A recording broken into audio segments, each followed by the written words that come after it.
માંગરોળના લોહાણા સમાજના જુદા જુદા સંગઠનો મંડળોએ મામલતદારને રોષપૂર્વક આવેદન પાઠવી શિરોમણી પૂજ્ય જલારામ બાપા વિશે સત્યથી તદ્દન વિપરીત, અતાર્કિક અને ઉપજાવી કાઢેલી વાતોને ટાંકી વિવાદાસ્પદ ટિપ્પણીઓ કરનાર જ્ઞાનપ્રકાશ સ્વામી સામે માંગરોળના લોહાણા સમાજના જુદા જુદા સંગઠનો મંડળોએ મામલતદારને રોષપૂર્ણ આવેદન પાઠવ્યું હતું અને જણાવ્યું હતું કે સ્વામી સ્વયં વીરપુર આવી પૂજ્ય બાપાના દરબારમાં માફી માંગે તેવી માંગ કરી છે.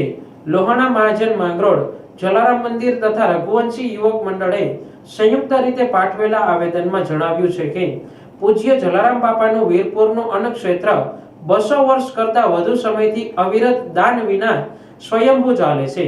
તેને ગુણાતીતાનંદ સ્વામીના ભક્ત તરીકે રજૂ કરવા જૂનાગઢ સ્વામી મંદિરમાં લાંબો સમય રોકાણ કરવું વગેરે ઉપજાવી કાઢવામાં આવેલી વાતો છે.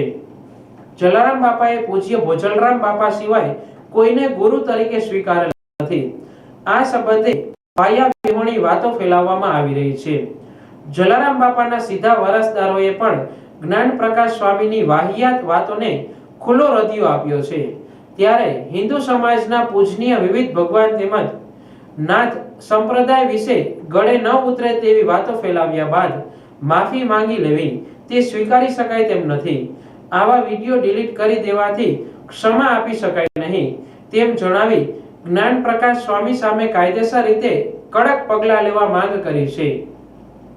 વડતાલના સ્વામી શ્રી જ્ઞાનપ્રકાશ સ્વામીએ પરમ પૂજનીય શ્રી જલારામ બાપા વિશે કરેલ ઉચ્ચારણોના વિરોધમાં આજરોજ માંગરોળ લોહાણા સમાજ દ્વારા તેમના વિરુદ્ધ આવેદનપત્ર આપવામાં આવેલ. પૂજ્ય જલારામ બાપા વિશે ઇતિહાસને તોડી મરોડીને જે અસત્ય કથનો કહેલ તેના વિરોધની અંદર માંગરોળ લોહાણા સમાજ દ્વારા આજરોજ આવેદનપત્ર આપવામાં આવેલું હતું. મામલતદાર શ્રી